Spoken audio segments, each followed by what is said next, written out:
ایک مخلوق وہ ہے کہ جو خواہشات کے سائے میں جیتی ہے، پروان چڑھتی ہے، بڑھتی ہے، وہ بہائم ہیں۔ اور ایک مخلوق وہ ہے کہ جن کی تسبیح، ذکر، سجدہ اور قیام ہی غذا ہے۔ اور یہ تیسری مخلوق حضرت انسان ہے کہ اب یہ اس دوراہے پہ کھڑی ہے، چاہے لڑک کے ادھر چلی جائے، چاہے پرواز کرے تو فرشتوں سے بھی آگے گزر جائے۔ اب یہ اس کا اختیار ہے۔ حضرت انسان اللہ کی تخلیق کا شاہکار ہے، تو وہ لڑک کے چوپایوں جیسے کام کرے تو پھر چوپایا تو وہ ہوا ہی ہوا، لیکن فرمایا بل ہم عدل، بلکہ چوپایوں سے بھی گزر گیا ہے، اس لیے کہ چوپائے کے پاس تو تھا ہی وہ جو اس نے کیا، اور اس کے پاس چراغ علم بھی تھا، جگمگاتی راہیں بھی تھی، جنت کے راستے بھی تھے۔ یہ آسمان کی طرف پرواز کرنے کی بجائے زمین کی طرف لڑک گیا تو یہ چوپایوں سے بھی بدتر ہے۔ اور اگر یہ دوسرا راستہ جو کہکشاؤں سے بھرا ہوا راستہ ہے، نور و نکھت سے سجا ہوا راستہ ہے، اس خیر کی راہ پہ گامزن ہوتا ہے تو پھر فرشتے بھی اس کی قسمت پہ رش کرتے ہیں، پھر فرشتوں سے بھی آگے گزر جاتا ہے۔ یہ اللہ تعالیٰ نے ہر طرح سے راہیں اس کے لیے اجال دی ہیں، فطرتاً بھی اور انبیاء اور رسل کے ذریعے بھی، کتب کے ذریعے بھی، صحیفوں کے ذریعے بھی، مصلحین کے ذریعے سے، عقل و فہم جو دیا گیا اس کے ذریعے سے۔ یعنی انسان کے لیے کوئی شک والی بات نہیں کہ اسے پتہ نہ ہو کہ یہ راستہ خیر کا ہے اور یہ راستہ شر کا ہے، یہ اس کو اچھی طرح آگہی دی گئی۔ جب کوئی چوری کرنے لگتا ہے، دیوار پھلانگتا ہے، اس کا دل دھڑکتا ہے، یہ اللہ تعالیٰ کی طرف سے وارننگ ہوتی ہے تو غلط کام کرنے جا رہے ہیں۔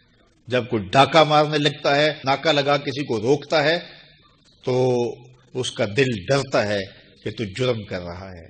جب بدکاری کو کرنے لگتا ہے تو اس کا دل ڈولتا ہے کہ تم غلط کام کرنے جا رہے ہو۔ جب کوئی کسی کو قتل کرنے لگتا ہے تو جب وہ مقتول پہ حملہ آور ہوتا ہے تو دل ڈولتا ہے کہ تم غلط کر رہے ہو۔ حتیٰ کہ دیوار رکھتے ہوئے ہمسائے کے 2 انچ بھی دبانے لگے تو دل ڈولتا ہے کہ تم غلط کر رہے ہو۔ یہ جو تیز تیز دل دھڑکنے لگتا ہے گناہ کرتے ہوئے، تو یہ اللہ کی طرف سے اسے بتایا جا رہا ہوتا ہے کہ تم غلط کر رہے ہو۔ حضور سے پوچھا گیا کہ ایمان کیا ہے؟ فرمایا جب نیکی تجھے خوش کر دے اور گناہ تجھے دکھی کر دے فانت مومن، تو تو مومن ہے۔ تو کسی کو پوچھنے کی بجائے اپنے اندر سے فتویٰ لیا جاتا ہے، اندر ہی بتاتا ہے کہ اچھائی کیا ہے، اندر ہی بتاتا ہے کہ برائی کیا ہے۔ اب وہ کس راہ پہ چلے گا؟ میرے حضور نے فرمایا جنت کا راستہ مشکل اور کٹھن ہے، اور جو جہنم کا راستہ ہے وہ آسان اور آراستہ ہے، شہوات سے سجا ہوا راستہ ہے۔ اب تمہیں پتہ ہے کہ انجام کیا ہے اور تمہیں اختیار دیا گیا ہے۔ بعض لوگ اختیار کو اللہ کی رضا سمجھ لیتے ہیں، تو یہ بات جانیے کہ اللہ کی رضا میں اور اس کی مشیت میں بڑا فرق ہے۔ بعض لوگوں کی رسی اللہ نے دراز کی ہوتی ہے تو لوگ کہتے ہیں اللہ راضی نہیں ہے تو ایسا کیوں ہے، یہ کون سی کہانی ہوئی؟ ظالم جابر لوگ تختوں پہ بیٹھ جاتے ہیں، مختلف حکومتیں سنبھال لیتے ہیں اور خلق خدا کی ناک میں دم کر دیتے ہیں، لوگ کہتے ہیں اللہ راضی نہیں ہے تو ایسا کیوں ہے، یہ کون سی بات ہوئی؟ تو یہ ہمارا ایک خود ساختہ کہا ہوا جملہ ہے۔ حقیقت میں کیا ہے کہ اللہ کی رضا اور ہے، اللہ کی مشیت اور ہے۔ یہ اللہ نے ہاتھ دیے ہیں، اللہ کی رضا یہ ہے کہ ان ہاتھوں سے اچھے کام کیے جائیں۔ آنکھیں دی ہیں تو ان آنکھوں سے قرآن مجید کی تلاوت کی جائے، اللہ کی قدرت کی نشانیاں دیکھی جائیں، لیکن ان آنکھوں کو شہوات سے بھر دیا جائے، ان ہاتھوں کو ظلم سے بھر دیا جائے تو اللہ روکتا نہیں ہے۔ ایسا نہیں ہے کہ بندہ گالی دینے لگے تو زبان ٹیڑھی ہو جائے، ایسا نہیں ہے کہ بری نظر سے آنکھوں کی بینائی کمزور ہو جائے، ایسا نہیں ہے تھپڑ مارنے لگے تو ہاتھ رک جائے، ایسا نہیں ہے کہ وہ مے خانے کی جانب چلنے لگے تو پاؤں کی انگلیاں ٹیڑھی ہو جائیں، چلا نہ جائے، ایسا نہیں ہے۔